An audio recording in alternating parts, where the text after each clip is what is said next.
Hey there, and welcome to the BugBite Media YouTube channel. I'm Mandy, the maker at BugBite Media, and this video is not exactly how we thought we'd be introducing ourselves to you. But we sense a gathering of momentum in the zeitgeist of YouTube that we would like to be a part of. And there's something on our minds and dear to our hearts that we would like to talk about. In her video, Jordan Peterson, Jungian Archetypes and Masculinity, LeftTuber Angie Speaks advocates that we should not cede the subjective and esoteric grounds of culture to fascists and their ideology. To do so continues to ignore the powerful impact that myth, story, and spirituality have played and continue to play in human history, culture, and social organization. It fails to understand the depth of the reasons fascism is so capable of mobilizing large groups of people towards seemingly inhuman ends. Check out Angie's exceptional video on Esoteric Fascism for more on this phenomena. When one looks out into the sea of discourse, it's easy to see the struggle the left has had with these territories. The long-standing battle cry of no gods, no masters has separated people from some of the tools which could allow us to make meaningful strides towards visionary futures. We believe a major contributing factor in this issue is a short-sightedness problem. To be clear, I don't blame the left for this. Capitalist states have always murdered, exiled, and blacklisted radical leaders and elders, leaving successive generations incapable of organizing in the intergenerational way that has come naturally to conservatives and white nationalists whose goals are aligned with those of capital. In the absence of this long-term planning, the left leaves successive generations of potential leftists to struggle, to be responsible for emancipating themselves from the ideological prison of capitalism, and to find their own way, mentorless, as we all almost certainly once were. Meanwhile, the right successfully leverages intergenerational wealth, nepotism, and long-range planning to create successive generations of hierarchical capitalist mindsets, which reinforce their values, strategy, and policy. Another contributing factor that we see is that the left has a cohesion problem. There's a tendency to schism, which leads to a diffuse and incoherent face to a movement which never seems to fully foment. Cohesion has always been an ongoing issue. Paulo Freire talks about it in Pedagogy of the Oppressed, which was published back in 1968. And then there's that old joke that goes, what do you get when you put two leftists in a room together? Another international! This issue is significantly exacerbated under neoliberal capitalism, which seeks to exploit the interest of identity groups for monetary gain. In this sea of confusing messaging, it becomes difficult to tell who or what the enemy is, as we all become ever more exhausted, triggered, and defensive. People often schism over differences which will never come into play because none, and I mean absolutely none of us, have the power to change the systems of domination all on our own. In many cases, the questions we are excoriating, eviscerating, canceling, and further atomizing each other over are purely theoretical. This serves capital well because when they force us into these competitive mindsets, we cannot access the rhizomatic nature of meaningful horizontal organizing and are tricked back into feeding the system with our efforts. This is, of course, the theoretical and political focus of YouTube's own Peter Coffin. I cannot stress how much this matters right now. I used to administer some of the largest leftist spaces on Facebook.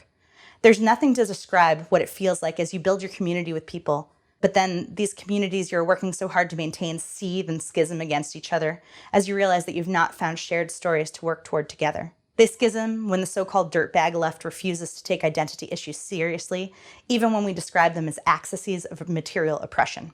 They schism when the social justice left use punitive tactics to try to teach and enforce compassion and self-reflecting to new leftists who could never know our protocols. They schism when factions of leftists can't be compassionate towards each other in our fundamental disagreements.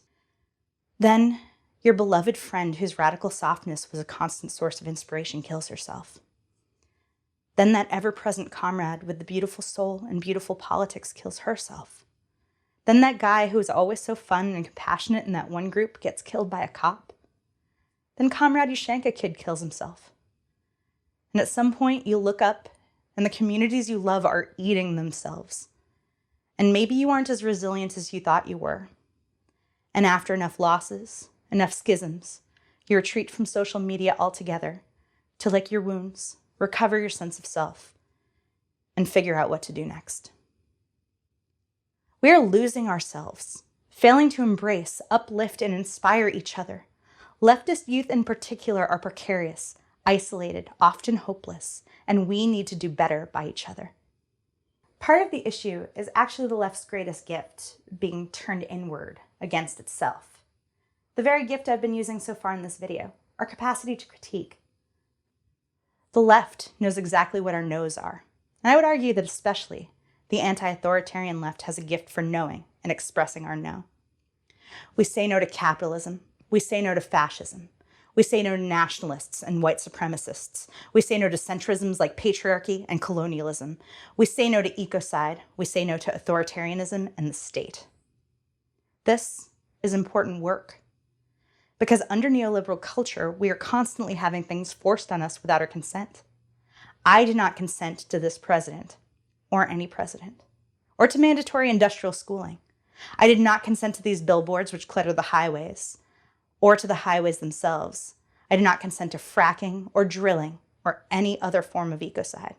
We understand that all these things are pushed on us to shape our consciousness, to normalize the domination of the entire planet by capital. Our no is a boundary in an aggressive and predatory world. Our critique helps us establish a shared reality with each other around the various conditions we can all agree are completely unacceptable. But what are we in favor of? Where's the yes? From a lot of time spent in leftist spaces, I know that if you ask this question, you might be met with a terse, read the bread book, which, look, I love Bread Santa as much as the next pinko, but can we talk about not only how rude that is to those looking for a way in, but how utterly banal it is to think that some 127-year-old book is the best we can do in terms of offering the disenfranchised a vision for the future. So what are our yeses? What do we actually want? Is it the vague specter of full communism? Or even more vaguely, fully automated luxury gay space communism? Is it, as Russell Brand says, leisure time and sharing? Is it the gift economy? What do we even mean if we respond to this question with total liberation? I'm not saying we need a roadmap. I'm saying we need to dare to dream together a little more boldly and explicitly. We need to redirect the incisive brilliance of our critical eye towards dreaming expansive, transdisciplinary, creative, and even mythic possibilities together. Possibilities which help to contribute to new stories and modes of consciousness for the future human animal outside of neoliberal capitalist hegemony and the brutal and violent conditioning of hierarchy. Finding a yes may seem difficult under neoliberal capitalism. Everybody and everything tells us what our dreams are supposed to be and how they're supposed to look and function.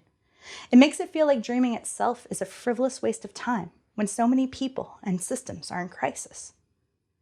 But Indigenous activist and scholar Sherry Mitchell boldly advocates that we should spend 10% of our time on critique, 10% of our time on direct action, and 80% of our time dreaming our futures together.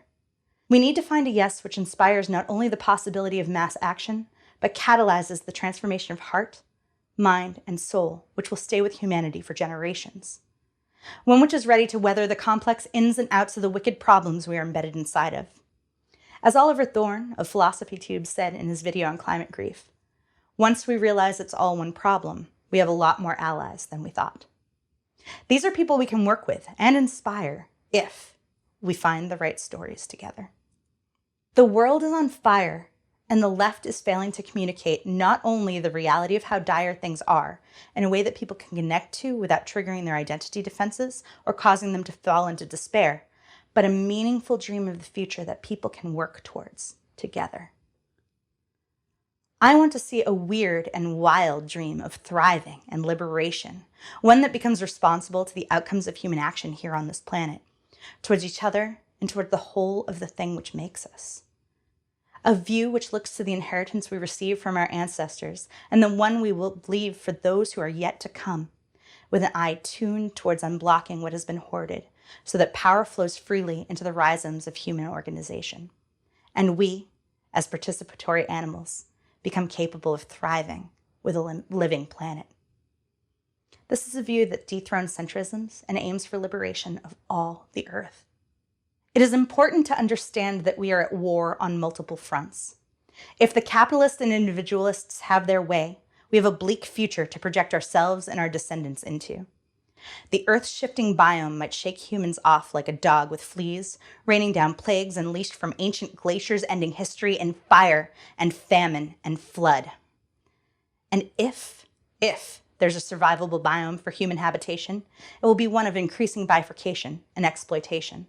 Something like we see in Black Mirror's second episode, or Elysium, or Brazil, or any of the other myriad apocalypses that have bubbled up from the ancient hellscape that we live in. Worlds where elites hoard the last of the gifts of the living earth for the privileged few. Now, more likely than not, they will destabilize us long before any habitable elite option has been figured out, and we will leave this blessed place to the tardigrades. And then Gaia will start again, and the beings which rise in our ashes will be built from our toxic outcomes, creating a biome of plastics, radiation, and petroleum. Or maybe Homo economicus will get to space and become space capitalists like in The Expanse, or invading fascists, or spacefaring hyperconsumers, or reavers. I feel my no rising, hard pass to all of these options. But what about my yes? What does it feel like when the goal is to become the wise and liberatory ancestors to the future beings who will inherit this earth after we are gone? To participate in the Earth Dream and write ourselves back into the story of the world? How do we include multi-layered systemic harms, complex and emergent phenomena which are entities with their own intelligences? How do we unfold the toxic outcomes of long-standing human action? What's the story that binds us all together in a narrative where humans can step into flows of true power with thriving compassion? Dreaming dreams together, finding yeses together, is magic. It brings the world into being through unity of purpose and unity of action. It draws possibilities into our lives from the meaning field and opens up new world-line outcomes for us to explore. And that is what we need here, on the knife edge of chaos, on the verge of destruction. The earth flows through us. The needs of the lands and the peoples, human and other than, move through us. We must give them space for their voices. This story also interanimates us into a playful way of being, one which grows in the cracks of the capitalist hellscape in a way that nightmare intelligence of the capitalist system doesn't quite know what to do with. Something in line with situationism. It reinvigorates the commons, reclaiming what has been stolen from us. And ultimately, it creates more options. We, especially those of us in our 30s and 40s, need to do this with a specific effort focused towards young adults and children. We have to release our bitterness and confusion over not being shown the way and become the mentors we always needed.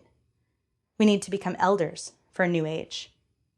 We must seize the semiotic means of our own reproduction. We here at BugBite Media are a leftist production cooperative hoping to organize a media syndicate around visionary storytelling.